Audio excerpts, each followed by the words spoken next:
Hello बच्चों, मैं सैब्य Chauhan, Sai Dattaram Dhingra inter college भैड़ी। बच्चों, आज हम कक्षा 10 रसायन विज्ञान के बारे में बात करेंगे, जिसमें हमारा जो पहला चैप्टर है उसका नाम है रासायनिक अभिक्रियाएं एवं समीकरण।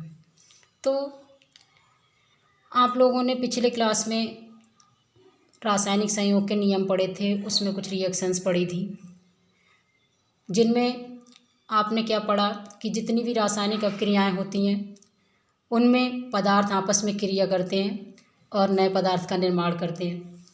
जैसे आपने भौतिक परिवर्तन, रासायनिक परिवर्तन के बारे में पढ़ा। भौतिक परिवर्तन में कोई भी नया पदार्थ नहीं बनता है, सिर्फ पदार्थ की अवस्था परिवर्तित हो जाती है। लेकिन रासायनिक परिवर्तन में आपके पदार्थ जब आपस में क्रिया करते हैं तो नए पदार्थ बनते हैं। तो फर्स्टली रासायनिक अभिक्रियाओं को हम डिफाइन कैसे करते हैं?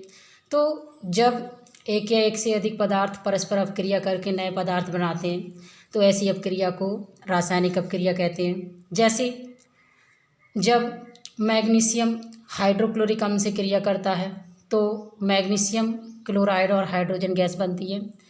तो इस रिएक्शन को हम शाब्दिक निरूपण में इस प्रकार लिखते हैं: मैग्नीशियम प्लस हाइड्रोक्लोरिक अम्ल और तीर के उपरांत मैग्नीशियम क्लोराइड और हाइड्रोजन गैस।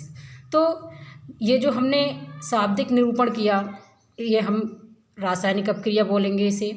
और इसमें कुछ और भी ज़रूरी बातें होती हैं, जैसे तीर के पहले या तीर के बाईं तरफ जो पदार्थ क्रिया करते हैं उनको हम अभिकारक या क्रियाकारक कहते हैं, क्योंकि ये पदार्थ आपस में क्रिया करते हैं। और तीर के बाद मीन्स दाईं तरफ जो पदार्थ हमें नए प्राप्त होते हैं उनको हम उत्पाद या क्रियाफल कहते हैं, क्योंकि ये हमें नए पदार्थ प्राप्त होते हैं और ये क्रियाफल होता है, इसलिए हम इसको क्रियाफल या उत्पाद बोलते हैं।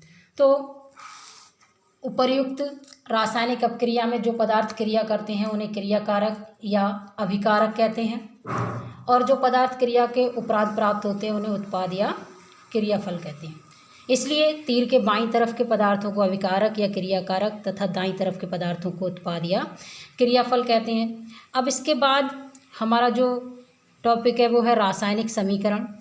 तो रासायनिक अभिक्रिया में हमने क्या किया?